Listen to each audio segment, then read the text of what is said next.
Hello students, welcome back to my YouTube channel.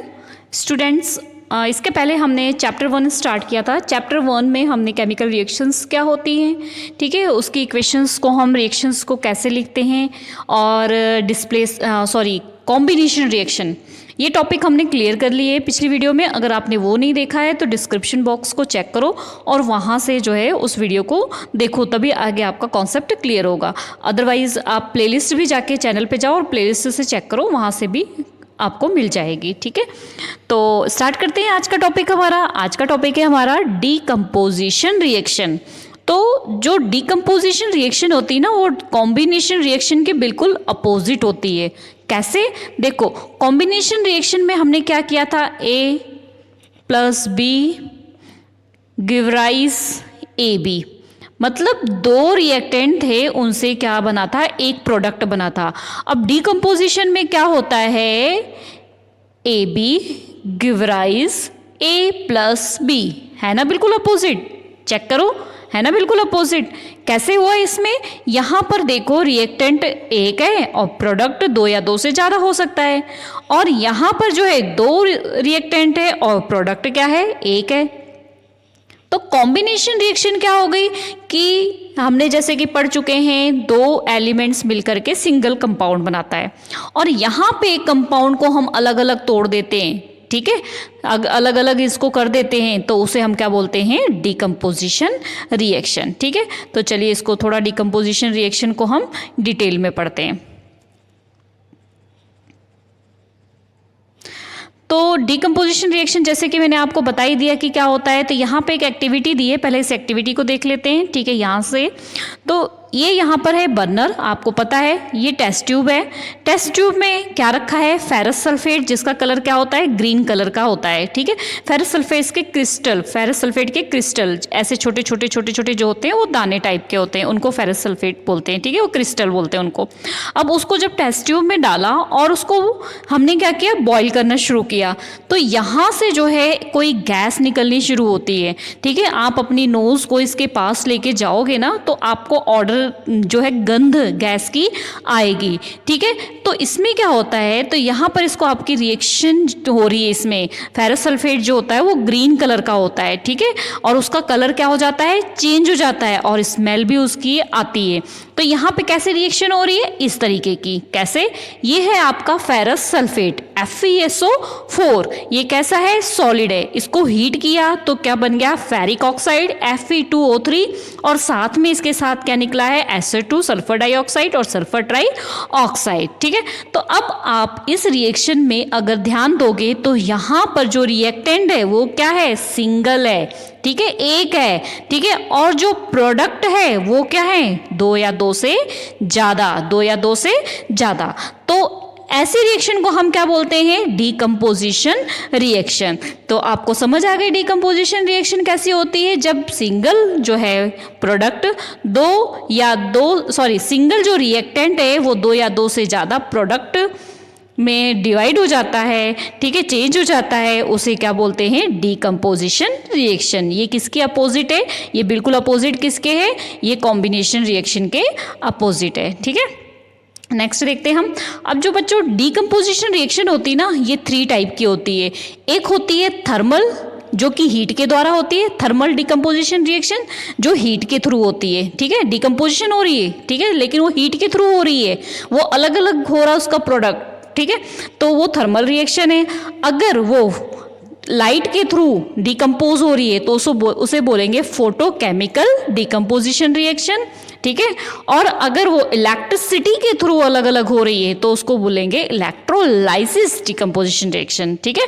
तो चलिए एक एक करके देखते हैं। फर्स्ट हम देखते हैं थर्मल डिकम्पोजिशन। थर्मल डिकम्पोजिशन में यहाँ पर जैसे आपको दिया example, calcium carbonate means CaCO3, this is lime stone, ठीक है, लाइम स्टोन का फॉर्मूला। और एक और चीज मैंने आपको बताई थी, मार्बल, ठीक है।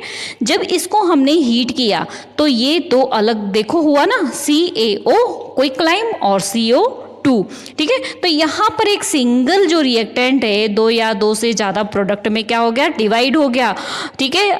लेकिन किसके द्वारा हुआ है, वो हीट के द्वारा हुआ है, इसलिए इस रिएक्शन को हम क्या बोलेंगे, इस रिएक्शन को बोलेंगे थर्मल डिकम्पोजिशन रिएक्शन, ठीक है। तो समझ आ गया डिकम्पोजिशन 3 टाइप की है, तो फर्स्ट टाइप हमने पढ़ लिया। अब अगला देखते हैं। नेक्स्ट है आपके पास यहाँ पर एक रिएक्शन दी है, ये बहुत इंपॉर्टेंट है, लेड नाइट्रेट की। तो यहाँ पर टेस्ट ट्यूब में लेड नाइट्रेट लिया, उसको बॉईल किया है, ठीक है। यहाँ टोंग से जो है हमने टेस्ट ट्यूब को पकड़ा हो, नहीं तो हाथ जल जाएगा, ठीक है। तो अब क्या होता है, अब इसमें ये भी क्या हो, एक तरीके से इसमें क्या यूज़ हुआ है, हमने उसको हीट किया है ना, हीट करने में हमने हीट किया है, तो ये कैसी रिएक्शन हो गई, आपको समझ आ गया कौन सी रिएक्शन हो गई है, थर्मल रिएक्शन, क्योंकि इसमें भी किसकी जरूरत हुई है, हीट की जरूरत हुई है। तो यहाँ पर ये लेड नाइट्रेट है, लेड नाइट्रेट को जब हम हीट करते हैं तो वो इस तरीके से 3 प्रोडक्ट में जो है आ जाता है। एक प्रोडक्ट हो जाता है लेड ऑक्साइड, दूसरा नाइट्रोजन डाइऑक्साइड और तीसरा ऑक्सीजन, ठीक है। तो ये भी क्या हो गई, थर्मल रिएक्शन। तो आपको थर्मल रिएक्शन की 2 एग्जांपल्स हो चुकी है, जिसमें कि लेड नाइट्रेट बहुत ज़्यादा इंपॉर्टेंट है, कई बार एग्जाम में पूछी जाती है। अच्छा, अब आगे देखो यहाँ पर क्या हो रहा है, इस एक्टिविटी में क्या हो रहा है, इस एक्टिविटी में जो है क्या हो रहा है कि यहाँ पर ये आपका ले लिया है, यहाँ से एक बैटरी ले ली है, साथ में यहाँ पे स्विच लगाया हुआ है, यहाँ पर एनोड और यहाँ पर कैथोड, मीन्स एक पॉजिटिव चार्ज और एक क्या होता है नेगेटिव चार्जेस, ठीक है। साथ में क्या लगा दिया है, ये ग्रेफाइट जो इलेक्ट्रोड का काम करता है। ये आपने 8th क्लास में अच्छे से इसके बारे में पढ़ा होगा कि इलेक्ट्रोड्स क्या होता है, ठीक है। अब क्या हो गया, जो ऐसा सेटअप दिया है ना, ये सेटअप कंप्लीट करने के बाद इसमें वाटर है, तो जब हम इसको जब यहाँ से इलेक्ट्रिसिटी, जब बैटरी हमने इसका स्विच ऑन कर दिया तो क्या होता है, यहाँ पे कुछ हमें बुलबुले से दिखाई देते हैं, दिखाई दे रहे हैं ना आपको बुलबुले, देखो दिखाई दे रहे हैं ना, ठीक है। तो यहाँ पर जो है टेस्ट ट्यूब में जो खाली स्पेस है ना, यहाँ पे गैस कलेक्ट होने लग जाती है। तो यहाँ पे जो गैस कलेक्ट होती है वो कौन सी होती है, अगर वाटर को हमने डिकम्पोज किया है और किसके थ्रू किया है, इलेक्ट्रिसिटी के थ्रू किया है, तो इट मीन्स ये कौन सी प्रोसेस हो गई, इलेक्ट्रोलाइसिस, ठीक है। तो इलेक्ट्रोलाइसिस है तो H2O है, ठीक है। तो इसमें कौन सी गैस मिल जाएगी, हमें हाइड्रोजन मिल जाएगी और ऑक्सीजन मिल जाएगी, ठीक है। तो यहाँ पर जो है हाइड्रोजन यहाँ पर इस साइड आएगा, ये आपको याद रखना है कि हाइड्रोजन जो है कैथोड की साइड होता है और ऑक्सीजन जो है एनोड की साइड होता है। अब एक चीज़ और आप देख रहे होंगे इसमें डायग्राम में कि जो हाइड्रोजन की साइड है वहाँ पे स्पेस ज़्यादा है और ऑक्सीजन की साइड स्पेस कम है।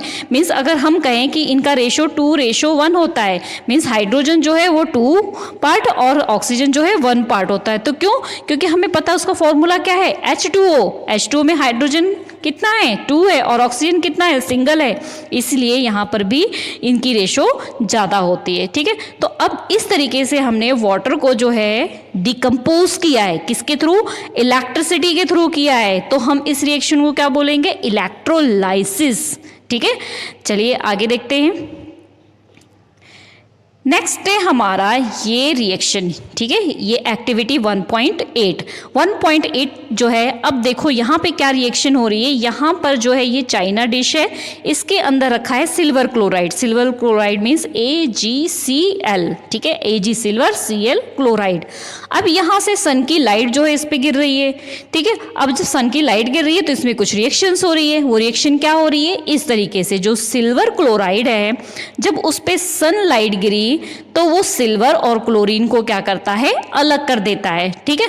तो यहाँ डिकम्पोजिशन हो रही है, ये तो आपको समझ आ रहा है ना कि यहाँ पर कैसे डिकम्पोजिशन हुई, AgCl सिंगल प्रोडक्ट और सिंगल रिएक्टेंट और बन रहे हैं 2 या 2 से ज़्यादा प्रोडक्ट, ठीक है, 2 प्रोडक्ट बन रहे हैं। किसकी हेल्प से, सनलाइट की हेल्प से। तो हमने पढ़ा अभी थोड़ी देर पहले कि जब लाइट की हेल्प से कोई चीज़ डिकम्पोज हो रही है तो वो उसे हम क्या बोलते हैं, फोटोकेमिकल डिकम्पोजिशन, ठीक है। तो ये भी कई इंपॉर्टेंट है, कई बार आपको एग्जाम में ये वैल्यू बेस्ड क्वेश्चन पूछे जाते हैं, तो आपने ये सारे अच्छे से करने हैं, ठीक है। एग्जाम में इनसे रिलेटेड कई बार क्वेश्चन आ जाते हैं। नेक्स्ट, अच्छा, अब इसी तरीके से जो हमने बात की थी अभी फोटोकेमिकल की, एक एग्जाम्पल और है। अभी हमने सिल्वर क्लोराइड की थी ना, तो एक सिल्वर ब्रोमाइड से भी होती है AgBr। यहाँ पे जब सनलाइट होता है तो ये Ag और Br क्या होता है, अलग हो जाता है। तो इसे भी फोटोग्राफी में इनका जो यूज़ है ना, ये फोटोग्राफी में किया जाता है, तो इसको फोटोकेमिकल डिकम्पोजिशन रिएक्शन कहते हैं। ठीक है, नेक्स्ट देखते हैं।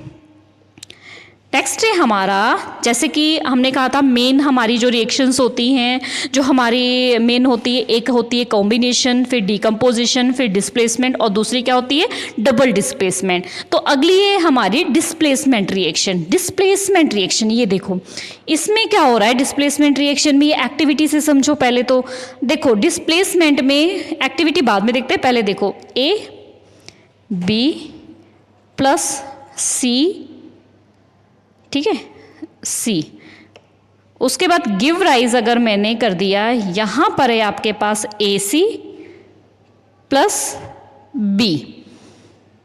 ठीक है, तो अब यहां पर क्या हो गया है कि ये जो था, ठीक है, ये C ने क्या किया, A को अपने पास ले लिया और B को क्या कर दिया, अलग कर दिया। देख रहे हो ना ध्यान से, A B और C, तो A B इकट्ठे थे, पर C ने क्या किया, C ने जो है B को अलग कर दिया और खुद A के साथ जुड़ गया। तो इस रिएक्शन को डिस्प्लेसमेंट रिएक्शन कहते हैं। तो अब ये डिस्प्लेसमेंट रिएक्शन होती कैसे है, ये डिस्प्लेसमेंट रिएक्शन होती है कि जो ज़्यादा रिएक्टिव एलिमेंट होता है वो लेस रिएक्टिव एलिमेंट को क्या करता है, वहाँ से साइड कर देता है और खुद उसकी जगह ले लेता है। जैसे कि यहाँ पर एक्टिविटी दी है, यहाँ पर एक्टिविटी में आपको ये जो टेस्ट ट्यूब है, टेस्ट ट्यूब के अंदर सबसे पहले कॉपर सल्फेट सॉल्यूशन डाल दिया। जो कॉपर सल्फेट सॉल्यूशन होता है वो कैसा होता है, ब्लू कलर का होता है। ठीक है, ब्लू कलर का कॉपर सल्फेट सॉल्यूशन के अंदर क्या डाला है, आयरन नेल डाला हुआ है। तो अब इसमें क्या देखते हैं, जो इसका ब्लू कलर है ना कॉपर सल्फेट का, ये फेड होना शुरू हो जाता है। ठीक है, और आयरन जो नेल होती है इसके ऊपर जो है ब्राउन कलर आने लग जाता है। तो ये कैसे होता है, इसको रिएक्शन के थ्रू देखते हैं हम। रिएक्शन में क्या है, अब आपके पास क्या था, देखो यहाँ पर डायग्राम में आप देखो, डायग्राम से आपको अच्छे से समझ आएगा कि यहाँ पर आपका क्या है। देखो यहाँ पर आयरन नेल था, ठीक है, अब आयरन नेल में क्या है आपका, एक मिनट इसको सेट कर देते हैं पहले, 2 मिनट, ये स्क्रीन आ गई है, ठीक है। तो यहाँ पर देखो जो आयरन नेल है पहले ऐसे था, ठीक है, जब उसको हमने इसमें रखा था कॉपर सल्फेट के सॉल्यूशन में तो कुछ ऐसा हो गया, और कॉपर सल्फेट पहले ऐसा था और बाद में कुछ ऐसा हो गया। तो इसमें कैसे रिएक्शन हुई, जो Fe मीन्स आयरन किसके साथ रिएक्शन किया, CuSO4 के साथ। चलो इसको मैं बड़ा करके दिखाती हूँ तो ज़्यादा अच्छे से आपको समझ में आएगा, यहाँ से, ठीक है। यहाँ पर जो है देखो आयरन CuSO4, ठीक है। तो अब यहाँ पर आप क्या देख पा रहे हो, FeSO4 Cu, दिखा ना अंतर, क्या अंतर दिखा आपको, जो Fe उसने SO4 को अपने साथ ले लिया और CO को क्या कहा, चल साइड हो जा, ठीक है। तो अब ऐसा क्यों हुआ, ऐसा इसलिए हुआ क्योंकि आयरन और कॉपर में मोर रिएक्टिव जो है उसने क्या किया, दूसरे को अपने पास ले लिया, ठीक है। तो यहाँ पर कौन किससे ज़्यादा है रिएक्टिव, तो इसके लिए रिएक्टिविटी सीरीज़ है, इसकी भी मैं अलग से आपको वीडियो बनाऊंगी ताकि वो सीरीज़ आप अच्छे से लर्न कर लो। वो लर्न करना पड़ेगा, अगर आप उसको लर्न नहीं करोगे तो आपको ये नहीं पता लगेगा कि कौन ऐसा एलिमेंट किससे ज़्यादा रिएक्टिव है, ठीक है। तो इसके लिए आपको वो सीरीज़ लर्न करनी पड़ेगी। तो यहाँ पर जो है आयरन मोर रिएक्टिव है, इसलिए इसने सल्फेट को अपने पास ले लिया और कॉपर को क्या कर दिया, अलग कर दिया। तो जो अलग किया है ना, इसी को कहते हैं डिस्प्लेसमेंट रिएक्शन। इसने डिस्प्लेस्ड कर दिया, किसको, कॉपर को डिस्प्लेस्ड कर दिया। तो समझ आ गया ना सभी को। तो in this reaction iron has displaced और removed another element copper, iron copper sulphate solution, iron copper sulphate solution, ठीक है, जो था उसमें से किसने किसको डिस्प्लेस कर दिया, आयरन ने कॉपर को डिस्प्लेस्ड कर दिया। इस रिएक्शन को हम किस नाम से जानते हैं, डिस्प्लेसमेंट रिएक्शन के नाम से जानते हैं। तो चलिए कुछ डिस्प्लेसमेंट रिएक्शंस की एग्जांपल्स देख लेते हैं। एक तो हमने आयरन और इसकी देख ली, यहाँ पर दिया हुआ है जैसे कि जिंक और कॉपर सल्फेट की रिएक्शन कराई, तो जिंक मोर रिएक्टिव है इसलिए ये सल्फेट आ गया और कॉपर को अलग कर दिया। अगर हम लेड, Pb क्या होता है, लेड, इसकी हमने कॉपर क्लोराइड के साथ कराई तो लेड मोर रिएक्टिव है इसलिए लेड क्लोराइड बन गया और कॉपर को क्या कर दिया, अलग कर दिया। तो इस रिएक्शन को हम क्या बोलते हैं, ये रिएक्शन है हमारी displacement reaction. Okay students, I hope displacement reaction आपको अच्छे से समझ आ गई होगी, ठीक है। तो इसके अपोजिट अगर हम माने, ठीक है, अपोजिट तो नहीं होती है, मीन्स कुछ ऐसी होती है डबल डिस्प्लेसमेंट। अब डबल डिस्प्लेसमेंट में कैसे होता है, देखो कैसे होता है। फॉर एग्जाम्पल है a b plus b, sorry यहाँ पर सी डी, तो गिव राइज हो गया a d plus b c. तो क्या दिख रहा है, ए ने किसको ले लिया, डी को, और बी किसके साथ चला गया, सी के साथ। ठीक है, तो इसी को कहते हैं डबल डिस्प्लेसमेंट रिएक्शन। ठीक है, तो इस रिएक्शन को बोलते हैं डबल डिस्प्लेसमेंट रिएक्शन। तो चलिए इसको हम अच्छे से समझ लेते हैं। इसको प्रेसिपिटेशन रिएक्शन भी कहते हैं, ये भी याद रखना। ठीक है, तो यहाँ पर देखो जैसे कि ये फिगर में दिखाया हुआ है। ठीक है, फॉर्मेशन है सल्फेट क्लोराइड की। सल्फेट क्लोराइड यहाँ पर है हमारे पास सोडियम सल्फेट, और क्या लिया है, बैरियम क्लोराइड।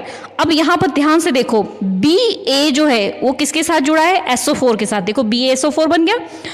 Na किसके साथ जुड़ा है, Cl के साथ जुड़ा हुआ है। ठीक है, ये है ना। ठीक है, तो ये इस रिएक्शन को क्या बोलते हैं, डिस्प्लेसमेंट रिएक्शन। तो आपने क्या ऑब्जर्व किया, you will observe that the white substance, तो ये रिएक्शन यहाँ की हुई है ना टेस्ट ट्यूब में, तो यहाँ पे नीचे एक व्हाइट कलर का सब्सटेंस आ जाता है। ठीक है, व्हाइट कलर का जो सब्सटेंस आता है ना, उसे प्रेसिपिटेशन कहते हैं। प्रेसिपिटेशन मीन्स बचा हुआ, जैसे कि आप चौक को एक डब्बे में डालो, एक ग्लास लो, उसमें चौक घोल दो। ठीक है, और उसको थोड़ी देर के लिए अगर जितना मर्जी घोलोगे नीचे जो है कुछ ना कुछ व्हाइट प्रेसिपिटेट बच जाएगा। समझ गए ना प्रेसिपिटेट का मतलब। ठीक है, तो इसे प्रेसिपिटेट बोलते हैं जो पानी में नहीं घुलता है, जो वाटर में डिजोल्व नहीं हो रहा है, इनसॉल्युबल है जो, उसे क्या बोलते हैं, प्रेसिपिटेट। ठीक है, तो इस रिएक्शन को बोलते हैं प्रेसिपिटेशन रिएक्शन। तो ये रिएक्शन आपकी दोनों में काम आएगी, डबल डिस्प्लेसमेंट में भी और प्रेसिपिटेशन रिएक्शन में भी। ठीक है, तो मीन्स डबल डिस्प्लेसमेंट को ही प्रेसिपिटेशन रिएक्शन भी कहते हैं। ठीक है, आगे देखते हैं हम। आगे हमारे पास अब आ जाता है अगली रिएक्शन, ऑक्सीडेशन एंड रिडक्शन। तो अभी ये चैप्टर रह गया है, oxidation, reduction, redox, corrosion and rancidity. ये पार्ट को हम नेक्स्ट वीडियो में कंप्लीट करते हैं। तब तक के लिए आपने इस टॉपिक को और जितना टॉपिक मैंने करवा दिया है पिछले, वो सारे क्या करना है, अपनी बुक उठानी है, वीडियो देखने के बाद उसको जरूर एक बार रीड करना है और देखना है क्या सारे कॉन्सेप्ट क्लियर हो गए। और रिएक्शंस को बेटा अपने जरूर लिख के देखना है। रिएक्शन जितनी प्रैक्टिस करोगे उतनी अच्छी आपके दिमाग में जाएगी और जल्दी से लर्न हो जाएगी। ठीक है, तो केमिस्ट्री आपको टफ नहीं लगेगी, केमिस्ट्री बहुत ईजी है। ठीक है, और अगले टॉपिक को हम नेक्स्ट वीडियो में कवर करते हैं। और तब तक के लिए आप इसको अच्छे से देखो, और अगर आपको चैप्टर समझ आ रहा है तो वीडियो को लाइक जरूर कर देना, और चैनल को अगर अभी तक सब्सक्राइब नहीं किया है तो सब्सक्राइब कर देना, और बेल आइकन को दबाना मत भूलना, ताकि मैं वीडियो अपलोड करूं और नोटिफिकेशन आपके पास तक पहुंच जाए। ठीक है, मिलते हैं नेक्स्ट वीडियो में, तब तक के लिए बाय बाय।